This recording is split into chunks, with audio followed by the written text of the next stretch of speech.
فرمایا کل یا عبادی الذین اسرفوا علی انفسہم، ہمارا اور اللہ کا تعلق صرف محبت کا، خوف کا نہیں ہے۔ خوف سے انسانی ذہنی صلاحیتیں سلب ہو جاتی ہیں، گلٹ سے انسانی صلاحیتیں سلب ہو جاتی ہیں۔ جو نقصان ہوا اس کی فکر نہ کرو اور اس خدا پہ امید رکھو جو ہر حال میں آپ کے ساتھ ہے۔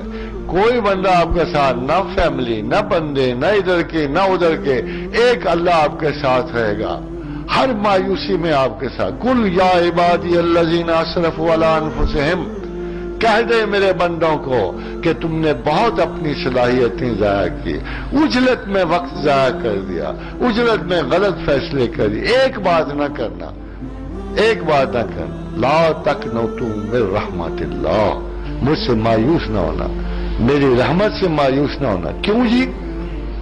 کیوں نہ مایوس ہو؟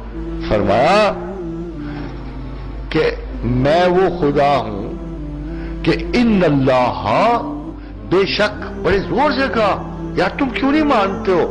میں وہ اللہ ہوں، میں وہ رب ہوں، ان اللہ یغفر الذنوب جميعا، کہ تمام گناہ معاف کر۔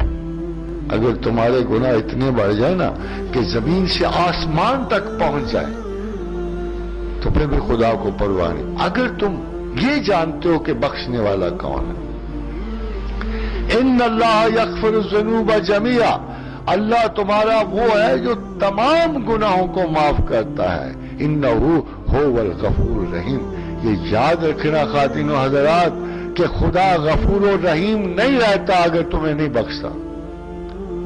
اگر وہ غفور و رحیم نہیں رہ سکتا، یہ اتنا بڑا جملہ ہے، رحمان الدنیا و رحیم الآخرت، زمین پر بھی مہربان ہے، آخرت میں تو بے حد و حساب مہربان ہے۔